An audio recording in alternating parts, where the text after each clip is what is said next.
इमरान खे दौलत ऐं कुर्सी जी बुख आहे। हू अॻु बाजवा जी तारीफ़ कंदो हो, हाणे कंहिंसे गारियूं ॾेई रहियो आहे। इमरान जे पैदा कयल बहरान जो ज़िम्मेवार असांखे करार न ॾिनो वञे। दिफ़ा वारे वज़ीर ख्वाजा आसिफ चयो आहे त क़ौमी असेंबली तां इस्तीफ़ाऊं ॾींदड़ हाणे वापसी लाइ तड़पी रहिया आहिनि। पहिरीं इलेक्शन कमीशन खे गारियूं ॾींदड़ आहिनि, उन खां इंसाफ़ घुरी रहिया आहिनि। मोहसिन नक़वी ते एतिराज़ नथो ठहे। इलेक्शन कमीशन पंजाब जे निगरान वॾे वज़ीर जी मुक़ररी आइन ऐं कानून मूजिब कई। इमरान खान जो ज़हनी तवाज़ुन दुरुस्त नाहे, पंहिंजा फ़ैसिला तब्दील करे रहियो आहे।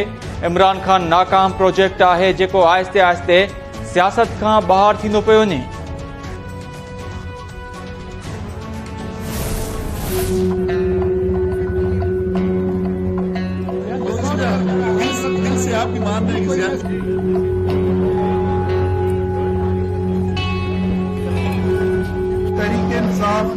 इमरान खान की क़यादत में 2/3 अक्सरियत से जीतकर इंशाल्लाह दोबारा आएगी। हुकूमती हिकमत अमली पीटीआई जूं डोड़ू लगाए छॾियूं। पीटीआई जे मुस्तफ़ा मेंबर्स जूं इस्तीफ़ाऊं मंज़ूर थियण बाद पीटीआई जा 44 एमएनएस इस्तीफ़ाऊं रोकाइण लाइ पार्लियामेंट हाउस पहुची विया। पीटीआई एमएनएस जो स्पीकर जे घरा ॾोह बि धरणो। इस्तीफ़ाऊं रोकाइण लाइ इलेक्शन कमीशन में बि दरख़्वास्तूं जमा करे छॾियूं। आमिर डोगर चयो आहे त असां लाइ पार्लियामेंट जा दरवाज़ा बंदि कया विया आहिनि ऐं चीफ इलेक्शन कमिश्नर ऐं मेंबर्स खे इस्तीफ़ाऊं वापसि वठण बाबति आगाही ॾेई छॾी आहे।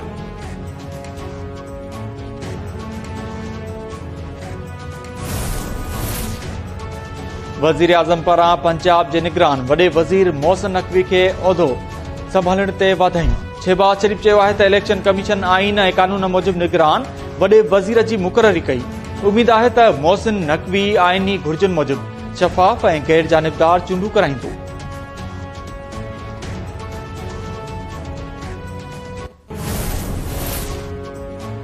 पीटीआई पंजाब में निगरान वॾे वज़ीर जी मुक़ररी खे रद्द करे छॾियो। सुप्रीम कोर्ट वञण जो ऐलान। शाह महमूद कुरैशी चयो आहे त इलेक्शन कमीशन तकरारी शख़्स खे पंजाब जो निगरान वॾो वज़ीर मुक़रर कयो आहे। हिन निज़ाम ख़िलाफ़ चेयरमैन इमरान खान जी सरबराही में जल्द अवामी तहरीक शुरू कई वेंदी।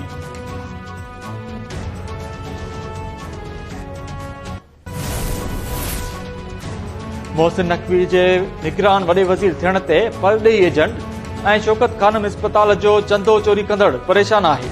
वफ़ाक़ी वज़ीर मरियम औरंगज़ेब चयो आहे त इमरान खान खे मुक़ररी आइन मूजिब थियण ते एतिराज़ आहे। पंजाब में फुल लुट कंदड़ ॿुधी छॾनि त सूबे में हाणे सिलेक्शन न पर इलेक्शन थींदी।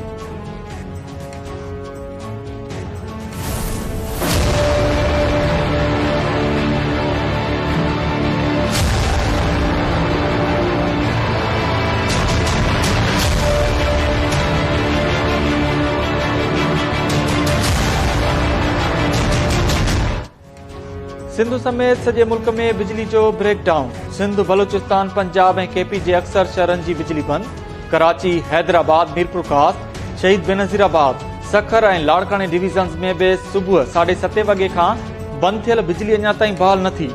लाहौर, पेशावर, कोयटा समेत ॿियनि शहरनि जी बि बिजली बहाल न थी।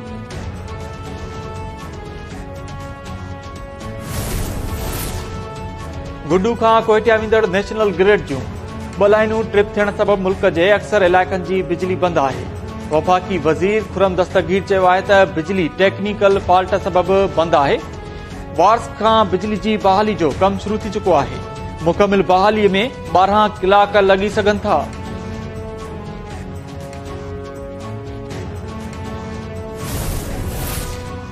वफ़ाक़ी घरू वज़ारत पीटीआई चेयरमैन इमरान खान ते वज़ीराबाद में थियल हमले जी जेआईटी जोड़े छॾी। आईजी रेलवे सरदार अली खान जेआईटी जो सरबराह मुक़रर।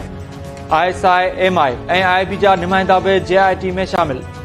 डीआईजी पंजाब पुलिस कामरान आदिल बि गॾियल जांच टीम में शामिल।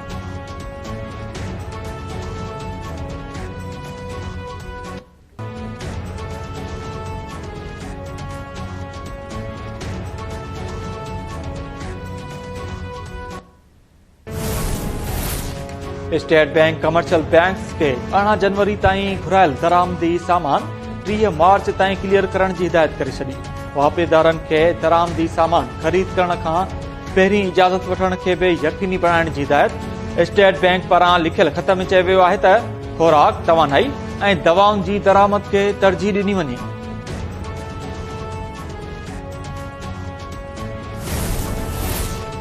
हुकूमत कराची पोर्ट ऐं पोर्ट कासिम ते फाथल सामान ते समूरियूं चार्जिस माफ़ करे छॾियूं।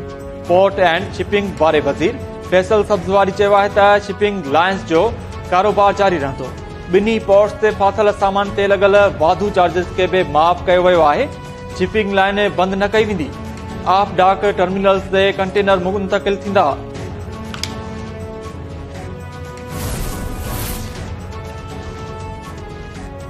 सुप्रीम कोर्ट पारां अटॉर्नी जनरल जी मुक़ररी न थियण ते हुकूमत ते कावड़ जो इज़हार। जस्टिस काज़ी फाइज़ी सां रिमार्क्स ॾींदे चयो आहे त आईनी उहिदे ते अञा ताईं मुक़ररी छो न थी सघी आहे। अदालत कस्टम्स जे गाॾी ज़ब्त करण वारी अपील बि रद्द करे छॾी। जस्टिस काज़ी फाइज़ी सां रिमार्क्स ॾींदे चयो आहे त एमएसटी ॾियण जो अख़्तियार रुगो पार्लियामेंट या सूबाई असेंबली खे हासिल आहे। कस्टम्स वारा सुम्ही रहिया आहिनि। गाॾी केरु खीसे में विझी नाहे ईंदो न वरी उॾारे ईंदो आहे।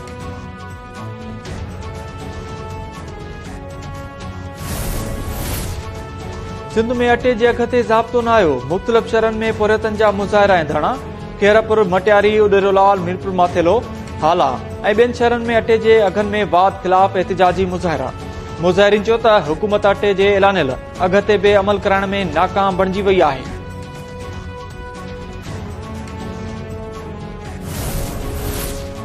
आपघात या क़त्ल झंडो मरी वेझो हिक ई ॻोठ में शकी आपघात जो टियों वाक़ियो साम्हूं अची वियो। पुलिस जांच में दिलचस्पी न वरिती। 8 ॿारड़नि जी माउ मुबैना तौर फाहो खाई ज़िंदगी जो अंतांदो। ॻोठ मोरियो सांद में सीता भील घर अंदर फाहो खाई आपघात कयो। 2 ॾींहं अॻु बि साॻे ई ॻोठ में ज़ाल मुड़ुस मुबैना तौर आपघात कयो हो।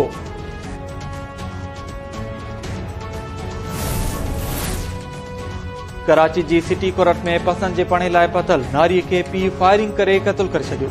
जवाबदार पीउ पुलिस एहलकार सां पसंद जे पणे लाइ पतल नौजवान धीउ साजिदा खे फायरिंग करे क़त्ल कयो। पुलिस एहलकार ज़ख़्मी। मौके ते मौजूद वकीलनि जवाबदार खे सोगो करे पुलिस हवाले कयो।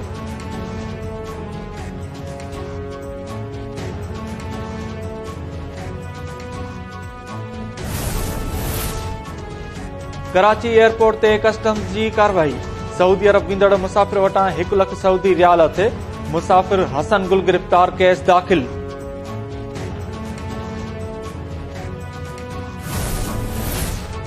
जेकाबाद जी पुलिस हेडक्वार्टर जे कॉलोनी मां नौजवान जो गोली लॻल लाश थे। लाश जी सुञाणप नजफ अली कटोतो रथी अस्पताल मुंतकिल। कारण मालूम न थी सघियो।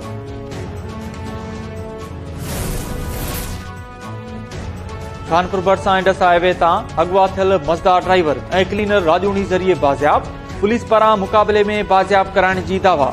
लंजू लाड़े वटां अगवा थियल मज़दा ड्राइवर अली नवाज़ चनो ऐं क्लीनर दीदार कुंडराणी बाज़ियाब थी घर पहुची विया।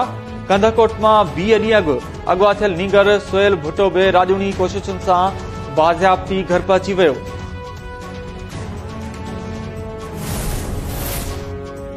खेरपुर में शागिर्दनि पारां सखर बोर्ड पारां वधायल फीस ख़िलाफ़ रैली। 9 ऐं 10 क्लास जे शागिर्दनि वधायल फीस ख़िलाफ़ स्कूल खां निम मोड़ ताईं रैली कढी। सखर बोर्ड पारां 9 ऐं 10 क्लास जे इम्तिहानी फीस वधाए शागिर्दनि सां ज़ुल्म कयो वियो आहे। फ़ैसिलो वापसि वरितो वञे।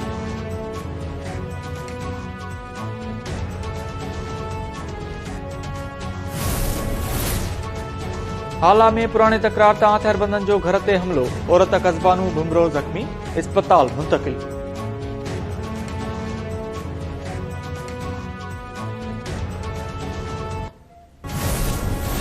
जामचोरो भरिसां इंडस हाईवे ते कोच जो मोटरसाइकिल खे टक्कर। पावर हाउस जो मुलाज़िम फौत। अब्दुल्ला थेबो जो लाश अस्पताल मुंतकिल। ऐं सऊदी अरब सारा बिनत अब्दुल रहमान के नायब परॾे वज़ीर मुक़रर करे छॾियो। सऊदी परॾे वज़ीर शहज़ादा फैसल बिन फरहान सारा बिनत अब्दुल रहमान के पब्लिक डिप्लोमेसी लाइ नायब परॾे वज़ीर मुक़रर कयो। सारा अल सैद 2007 में अमेरिका जे जॉर्ज मेसन यूनिवर्सिटी मां हेल्थ सिस्टम मैनेजमेंट में ग्रेजुएशन कई हुई।